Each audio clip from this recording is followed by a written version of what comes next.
meet my bride. Let's go for a ride in my newfangled automobile. Just where we will go, nobody knows, but it's sure a great way to feel. Behind the wheel of the speed meter steel, it's my newfangled automobile. Hello and welcome to Vintage Car History. I'm Wild Bill. The driveway at my house leads to a road. From this road I can pretty much drive to any other city or town in the continental United States without ever leaving a road. Folks in Europe and most other countries elsewhere in the world can say the same thing. And these roads are made to handle the traffic of cars. A comprehensive road network is crucial for commerce, communication, the military needs of a nation. But roads weren't always with us. There was a time when there weren't any roads anywhere, and for a long time there were not roads that could handle the unique requirements needed to support motorized traffic. How did roads begin?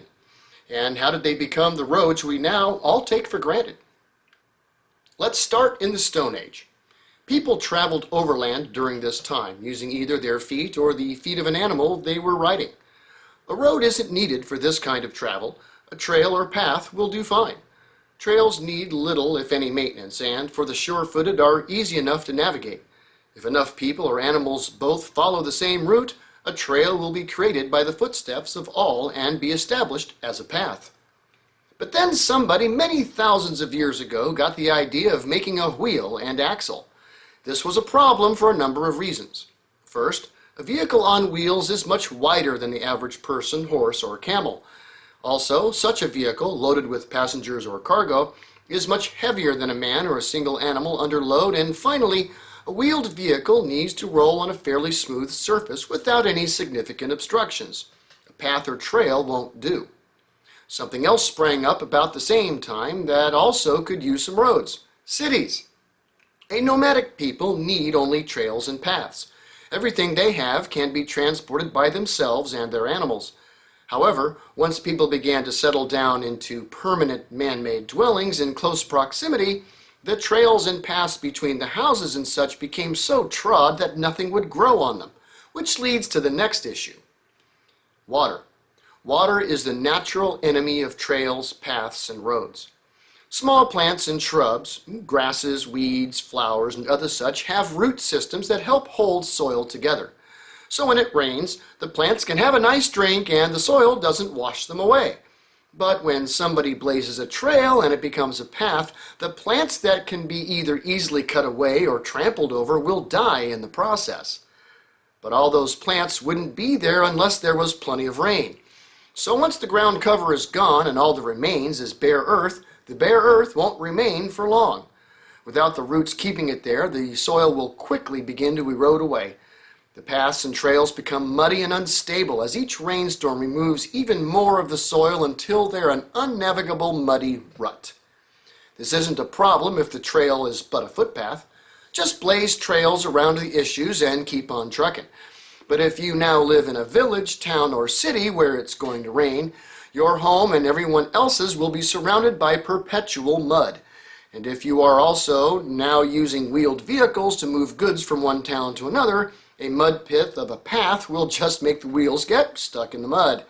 And so about 7,000 years ago, people started building roads. The first roads were city roads connecting buildings. Loose gravel was laid down first, and then large, heavy, and flat stones were put over the gravel. They did their best to fit them together, and thus the paved road was born. Flat rocks don't turn to mud in the rain, and they can also handle the weight of a vehicle much better than mud can. And by forming a simple curb along the side of the road, one can keep the rain from flooding the house. Win-win. This wasn't the only method used at this time to pave a road. In areas that were somewhat swampy and didn't have lots of flat rocks lying around, trees were cut down and used to support and pave the road. They were left round and not made into planks, the smaller branches being the road surface, while the larger tree trunks were used to support the road over the muck. And some folks, even back in this day, made custom roads. Large bricks, all either identical or interlocking, would be specifically made as pavers for their roads. All these types of paved roads were used by ancient peoples, and archaeologists have found some of them. wooden roads in England, stone-paved roads in Iraq and Egypt, and brick roads in India. For thousands of years, these types of roads began to spread across the world. One of them actually did, the Great Silk Road, built by the Chinese around the 2nd century BC. The next big technological development in road building came from the Romans. Roads had been around for thousands of years by the time of the Romans, and though they did have their military uses, they were primarily used for commerce and communication between towns, cities, and nations. The Romans, however, took a different approach to roads. They saw roads as the means to maintain their sprawling empire through military might. If the consul or emperor could move their armies and all of their equipment and baggage quickly anywhere in the empire, they would need roads that could handle that kind of heavy foot and vehicle traffic. This was not so simple as it sounds. The Roman army might have to go anywhere and take whatever supplies and weapons they needed with them. Some of their siege weapons alone could weigh in the tens of tons. The wagons full of supplies could be a ton or more apiece, and there would be hundreds of them, plus all the soldiers and support personnel such as cooks, blacksmiths and their equipment, carpenters and the like. A road that can handle that kind of traffic had better be one stout road. And so the Romans built stout roads. Not all of them were built to the same exact specifications, as the local geology sometimes forced itself upon the road engineer, but they all were built using the same basic principles and procedures. First, dig a ditch about 20 feet wide until you hit bedrock, or at least it's too hard to get any further down. Pat it down flat and hard as needed. Next, put in about a 2-foot thick layer of rocks, each rock about fist-sized. Then a layer of smaller rocks, about a third to half the size of the first ones, about a foot thick of those. Now lay down a mix of some concrete, sand, and gravel over that, about 4 inches thick or so, and tamp it all down. Finally, take either cut stones or formed concrete blocks and fit them over the concrete. Put some standing stones on each side as a curb. And while doing all of this, make sure that the center of the road is the highest point and that the road gently slopes towards both curbs. Along the curb wall, drains were cut in to allow the rainwater on the road out and keep flooding at a minimum. And with the big Roman roads, and there were lots of them, a sidewalk of finely crushed gravel was also built past each curb for foot traffic. These basic principles for road construction are still current and influence road building to this day. The Romans built thousands of miles of roads across Europe and into the Middle East and Northern Africa. Many are still in use. Digging down to solid ground and filling the resulting pit with a filler that will allow water to pass through, and paving the top with something prevailing across the world for over a dozen centuries. It was not until the 19th century that the next evolution in road engineering would come. John Loudon McAdams was the man who figured out how to make Roman roads even better, and by many is considered the father of the modern road. This Scotsman, born in 1756, had lots of careers early on. At the ripe age of 14, his uncle William, who was living in New York at the time, called him over the pond to work with him in his counting house, which was kind of like an accounting firm. John made a ton of money there and went back home with it in 1783. He bought himself an estate in his local town, which immediately made him influential. Amongst the various things his wealth allowed him to do was be named as a trustee of the local roads. For the next 10 years, he oversaw repairs as well as new road construction. Roads were still being built in the Roman standard at this time, and he saw some flaws, so he began to experiment on new road designs. The main issue John had with Roman-based roads was water management. The curbs only let water out at specific low points on the road, and were not really capable of getting water off the road fast enough during a heavy rain. Now, the Roman design does compensate for this by being permeable. Water can also just go right through it. But just like on a house, water permeating the foundation will, over time, erode the foundation and cause the road to break apart. So McAdams came up with some solutions and redesigned the road. Dig the ditch just like before, but now line the bottom with flat stones or concrete as a foundation. Next, a layer of crushed stone and gravel packed down. This was done until the ditch is actually higher than the surrounding terrain and slightly convex, meaning the road is center high and curves gently to either side. The road can be left that way, or you can place paving stones or brick over that. Since the road is now higher than the surrounding land, though not by much, the roads could not only be fitted with a curb, but also a gutter. The gutter's job would be to direct rain water away from the foundation of the road and thus keep it from decaying so rapidly. Even an unpaved road that was still built in this fashion would last way longer than one laid down to Roman specs. Once he completed his own experiments, he began to promote his road-building methods to various powers in England. He presented his findings before Parliament several times, gaining interest each time. He wrote a couple of important theses on the subject of road engineering and reform. He got his big chance in 1816 when the Bristol Turnpike was rebuilt to his new design.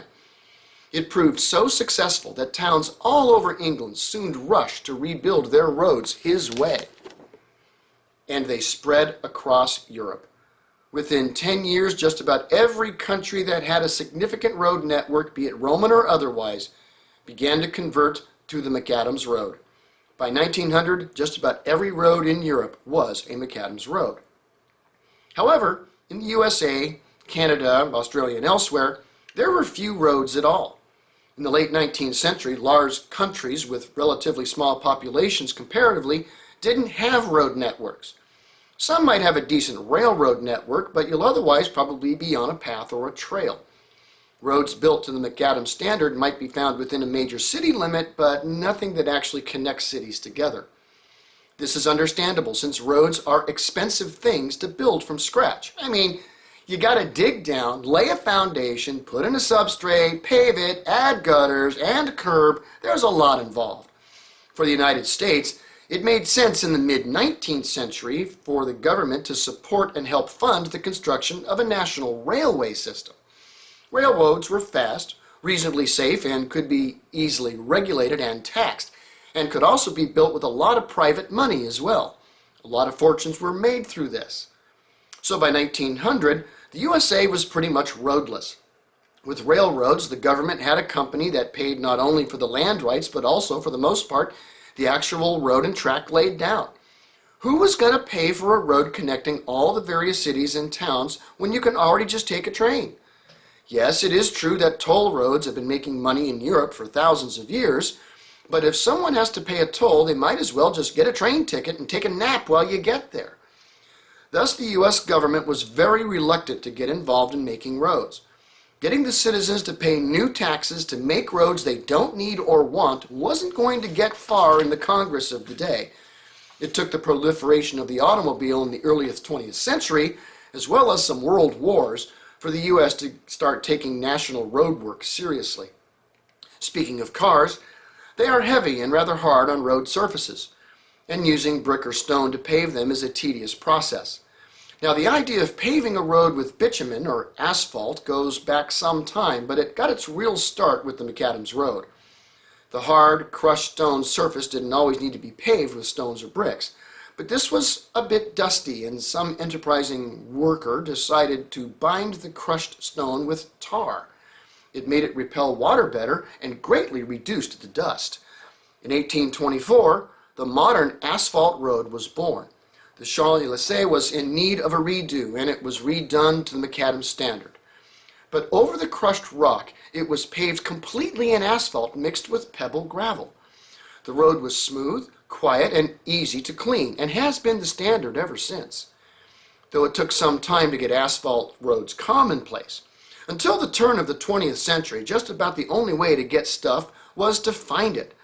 Now, the USA does have a somewhat decent natural supply of asphalt, but most of it was exported. Some asphalt was used in the U.S. for in-city roads, the first such road being paved in Newark in 1870. But not until after World War I did asphalt-paved roads connecting major cities in the United States begin to appear. Cars needed a smooth surface, and asphalt was a quick way to do this, requiring much less manpower to install. Also, cars drove the petroleum industry forward, and by 1907, technology was developed to make asphalt as part of the refining process. With asphalt now being mass-produced and thus cheap, the future of road making was clear. McAdam's roads with asphalt pavement became the world standard. Of course, once cars are on the roads, there also needs to be some way to keep them from running into each other. thus traffic laws, signs, road markings, and other such also developed, which we'll talk about in future episodes. So let me just leave you with this.